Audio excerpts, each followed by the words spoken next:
ये जो प्रोटेस्ट हो रहा है ये तेहरान में ग्रैंड बाजार है एक, उसके अंदर चंद दुकानों से शुरू हुआ जहां पर जो डॉलर की कीमत है वो 14,50,000 रुपए से तजावुज कर गई। पीर मंगल को एहतजाज ने मजीद शिद्दत इख्तियार की और फिर जनूबी शहर है फासा ईरान का, वहां तक वो फैला और फिर मुजाहिरीन ने गवर्नर के दफ्तर पर हमला किया। अमेरिका की जानिब से बयान आना ये जो है ये हमारे सामने है। We are locked and loaded and ready to go, यानी हम बिल्कुल लॉक्ड हैं, हम रेडी हैं, हम तैयार हैं, बस अभी हमें इशारा होगा और ईरान के अंदर हमारे लिए फूलों के जो है वो चादर बिछी हुई होगी और हम फौरी तौर के ऊपर जो है ना वो ईरान के अंदर घुस जाएंगे। अस्सलाम वालेकुम नाज़रीन, मोहम्मद कज़ाफ़ी खुदा फिर हाजिर है नए दौर के प्लेटफॉर्म से। नाज़रीन, हमारे बड़े ही प्यारे गेस्ट मसूद चौधरी साहब हमारे साथ मौजूद हैं।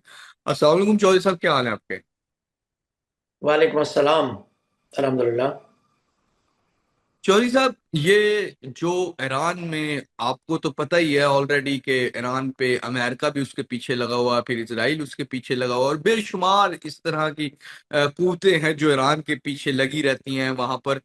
अब जो मौजूदा सूरत हाल है, वहां पर एक प्रोटेस्ट हो रहा है और उस प्रोटेस्ट में काफी जानें चली गई हैं। और वो जाने जाने के बाद मौजूदा वो वजह क्या बना, वो प्रोटेस्ट जो अभी हो रहा है, और दूसरा उसके पीछे वजह क्या है? दूसरा, ट्रंप ने एक स्टेटमेंट दी है कि अगर मुजाहिरीन पर ईरान अपने जो मुजाहिरीन है उनको, मुल्क में जो प्रोटेस्ट हो रहा है उसको कंट्रोल करने के लिए कोई तशद्दुद किया या उनको रोकने की कोशिश की, तो इसमें अमेरिका इन्वॉल्व होगा और अमेरिका उनको बचाएगा। इस स्टेटमेंट को कैसे लेते हैं आप, और जो ईरान में मौजूदा प्रोटेस्ट हो रहा है उसकी होने की क्या वजह है? बहुत शुक्रिया मोहम्मद कज़ाफ़ी। आपको मैं सबसे पहली बात तो ये बता दूं कि ये जो प्रोटेस्ट हो रहा है ये तेहरान में ग्रैंड बाजार है एक, उसके अंदर एक दुकान से और चंद दुकानों से शुरू हुआ जहां पर जो डॉलर की कीमत है वो 14,50,000 रुपए से तजावुज कर गई। अच्छा, जो ईरानी रियाल है वो अब उसकी जो कैलकुलेशन है उसको तुमान में कैलकुलेट किया जाता है, जीरोस ड्रॉप कर दिए जाते हैं। तो जो 14,50,000 रुपए का 50,000 रियाल का एक, जब ईरानी रियाल का $1 हुआ तो उस वक्त ये जो उसके बाद इतवार को ये हुआ था और फिर उसके बाद जो है वो एहतजाज जो है वो शुरू हुआ क्योंकि उसकी कीमत जो है वो बहुत ज्यादा उतार चढ़ाव होना उसमें शुरू हो गई। अब उसके बाद क्या हुआ? उसके बाद ये हुआ कि जो ताजिर हैं उन्होंने इस पे एहतजाज करते हुए हड़ताल का ऐलान किया और पीर और मंगल को भी जो है वो ये एहतजाज जारी रहा। फिर जो तेहरान का बाजार है उसके अंदर तो ये एहतजाज खत्म हो, मतलब इनडायरेक्टली खत्म हो गया कहते हैं, लेकिन पूरी तरह से तो नहीं खत्म हुआ। लेकिन फिर ये हुआ कि वो इतवार के बाद जो पीर मंगल को जो है वो एहतजाज ने मजीद शिद्दत इख्तियार की और फिर जनूबी शहर है फासा ईरान का, वहां तक वो फैला और फिर मुजाहिरीन ने गवर्नर के दफ्तर पर हमला किया और वहां हम्म। पर तोड़फोड़ हुई, जहां पर सबसे पहला जो है वो पासदारान इनकलाब की जानिब से जो ईरानी मिलिट्री फोर्सेस हैं, पासदारान इनकलाब, उनकी जानिब से जो पुरतशद्दुद कार्रवाइयां सामने आई और फिर उसके नतीजे में जो है वो डेथ्स हुई।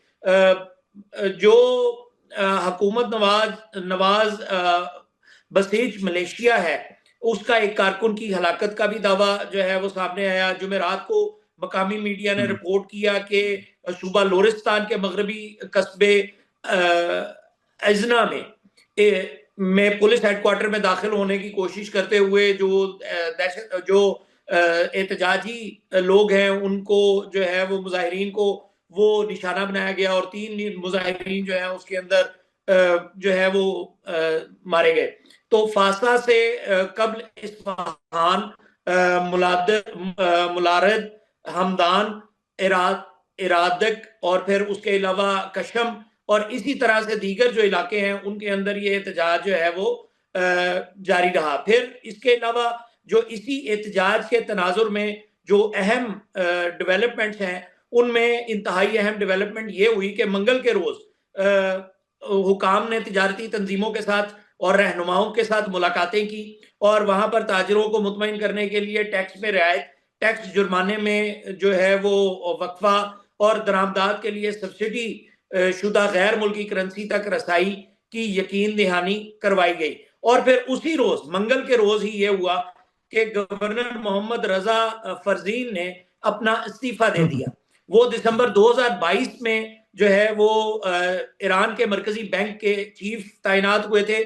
और जो और याद रहे आपको, मैं ये भी बता देता हूं कि अली सालेह आबादी जो है उनको उनके जाने पर यानी उनके मुस्ताफी होने पर उन्होंने जो है वो लिया था, इस ओहदे का चार्ज लिया था। अब मैं यहाँ पर यह भी बता दूं कि जो अली सालेह आबादी जब मरकजी बैंक के गवर्नर बने थे तो उस वक्त 4,35,000 रियाल में डॉलर फरोख्त हो रहा था, और ये 2022 के अंदर जो है वो ये सूरत हाल थी। तो अभी भी जो गवर्नर मोहम्मद रजा फरजीन है इनको ये भी हटा दिए गए, जाहिर है इस्तीफा दे दिया इन्होंने, लेकिन जो एहतजाज है उसके अंदर फिर भी कमी नहीं आई। अब जुमेरात जुमा जो है, मैं आपको यहाँ पे ये भी कंफर्म कर देता हूं कि जुमेरात जुमा जो है वो ईरान के अंदर नेशनल हॉलिडे होता है, 2 दिन की छुट्टी होती है।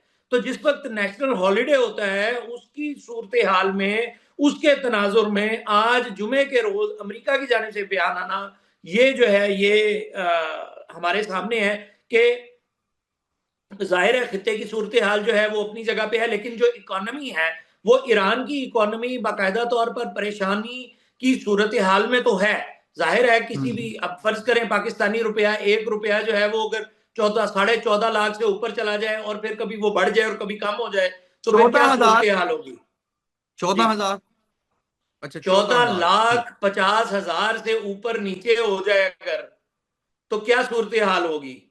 इस वक्त जो बिल्कुल। एक ईरानी रियाल है वो ओरिजिनली 14,50,000 के इर्द गिर्द है। तो जब ठीक। इस नौयत की सूरत हाल होगी तो एहतजाज हुकूमत के खिलाफ होगा, और जब हुकूमत के खिलाफ हुआ तो उसके अगेंस्ट जो है वो गवर्नर साहब जो है वो चले गए हैं। अब जो प्रिडिक्शन करने वाले हैं वो ये कह रहे हैं कि ये एहतजाज आज जुमे तक जारी रहेगा और फिर उसके बाद पीर से हफ्ते वाले दिन से, क्योंकि हफ्ता उनका फर्स्ट वर्किंग डे होता है ईरान के अंदर, तो तेहरान में मामला जो है वो सेटल हो जाएंगे, मुलाकातें हो गई हैं। तो इस ठीक है। तनाजुर में, इस सूरत हाल में अब जो बयान आना है ये इसकी नौयत कुछ और हो गई है इंटरनेशनली। नेशनल लेवल के ऊपर ईरान के अंदर जो सूरत हाल थी, जो एहतजाज था, उसकी नौयत कुछ और थी जी। बिल्कुल। तो ये ट्रंप ने क्यों स्टेटमेंट दी है, क्या वजह बनी है, ट्रंप क्यों इसमें मुदाखलत? ट्रंप की तो ऑलरेडी उनसे लड़ाई है, सब कुछ है, वो इजराइल के साथ जो मामला है वो सब है, लेकिन ट्रंप ने स्टेटमेंट क्यों दी, क्या वजह हो सकती है? सबसे पहले तो ना मैं वो स्टेटमेंट पढ़ देता हूं जो हम्म। उन्होंने ट्रुथ पे, अपना जो ट्रुथ अकाउंट है उसके ऊपर दी है। If Iran shots and violently kills peaceful protesters which is their custom, the United States of America will come to their rescue. We are locked and loaded and ready to go. Thank you for your attention to this matter, President Donald J. Trump. अब इसमें जो सबसे हम्म। अहम बात है, देखें सबसे पहली बात जो वो कर रहे हैं, जाहिर है पूरी दुनिया ने इसके अंदर से जो ब्रेकिंग न्यूज है वो यही बनाई है कि we are locked and loaded and ready to go, यानी हम बिल्कुल लॉक्ड हैं, हम रेडी हैं, हम तैयार हैं, और हम जो है वो बस अभी हमें इशारा होगा और ईरान के अंदर हमारे लिए फूलों के जो है वो चादर बिछी हुई होगी और हम फौरी तौर के ऊपर जो है ना वो ईरान के अंदर घुस जाएंगे। लेकिन इसमें सबसे अहम बात देखें कि सबसे पहली लाइन जो है जो इस बयान की हम्म। है जिसके बाद हम बात कर रहे हैं कि if Iran shots and violently kills peaceful protesters. अब हम्म।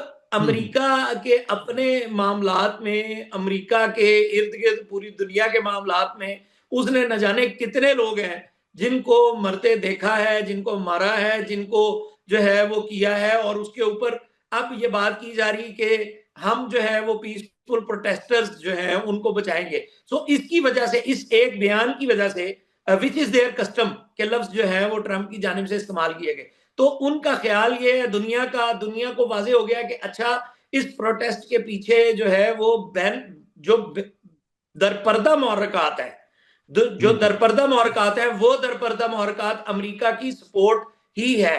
और अमेरिका की जानिब से उसकी हिमायत ही है।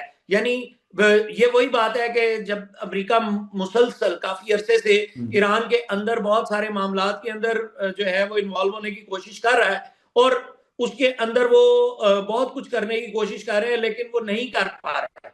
तो उसके नतीजे में पहले भी हमने प्रोटेस्ट देखे हैं, अब फिर हम प्रोटेस्ट देख रहे हैं। तो जो उनकी कोशिश है वो अपनी जगह पे कायम है, और वो अपनी जगह पर कोशिश करते जा रहे हैं कि किसी तरीके से हम ईरान के अंदर रजीम को चेंज कर लें।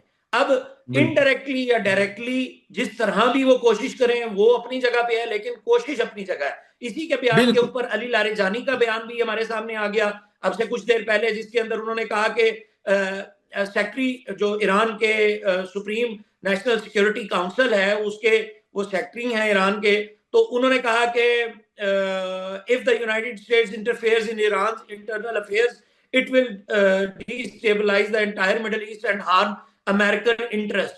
और जो अमेरिका के इंटरेस्ट है, अगर अमेरिका जो है वो इन्वॉल्व होता है इस खत्ते के अंदर इस तरीके से, तो फिर जो है वो उसके इंटरेस्ट जो है वो परेशान होंगे। तो जो ख्वाहिश है वो अपनी जगह पे है, अमेरिका की एक ख्वाहिश है ईरान के खिलाफ, और ईरान जो है वो उसको अपने तरीके से रिस्पॉन्ड कर रहा है। लेकिन जो एहतजाज है उसको उसका अब इंटरनेशनल स्कोप जो है वो बहुत ज्यादा बढ़ गया है इस बयान के बाद। जी बिल्कुल। अच्छा सर, माशी लिहाज से ईरान में मसले मसाइल तो चलते रहते हैं और ये अब के नहीं काफी पुराने हैं।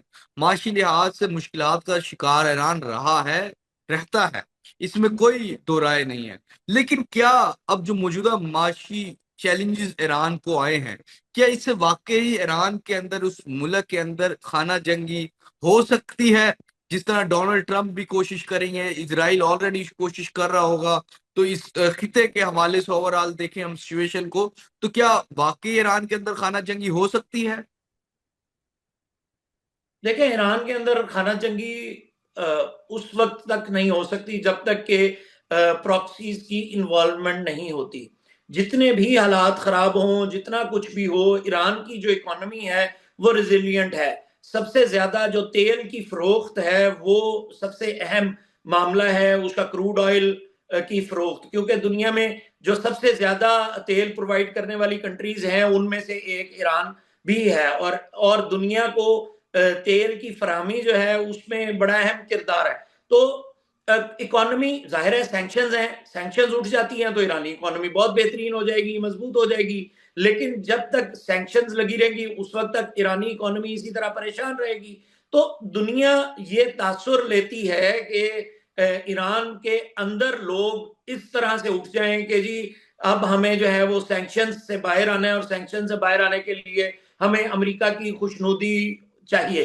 तो अगर इस नौयत की सूरत हाल हो तब भी ईरान के अंदर जो सेंटिमेंट है, जो ईरान के अंदर की आवाज है, जो ईरान के अंदर से हमारे जराए भी जिसको कंफर्म करते हैं बार बार कि ईरान के अंदर से कभी भी ईरान की जो करंट रजीम है उसके खिलाफ कोई बहुत बड़ा प्रोटेस्ट देखने में नहीं आ सकता। उसका बहुत ज्यादा इम्पैक्ट नहीं होगा। हाँ, इतना जरूर इम्पैक्ट होना था, वो हो चुका है कि उसका जो है वो सेंट्रल बैंक का चीफ हटा दिया, या ज्यादा से ज्यादा भी होगा तो मसूद पशकान की जो क्यादत है उसके ऊपर कोई दम एतमाद की तहरीक चल जाए, या कुछ भी इंटरनली कोई चेंज आ जाए। लेकिन इस तनाजुर में वो ऐसा नहीं है कि अली खामनाई की जो हुकूमत है या जो उनकी जो क्यादत है उसको कोई बहुत बड़ा झटका लगने की कोई उम्मीद है। ये अमेरिका के बयान जरूर हो सकते हैं, अमेरिका की ख्वाहिश जरूर हो सकती है, लेकिन बैनुल अक़वामी तौर पर और ईरान के हवाले से ये बहुत ज्यादा कोई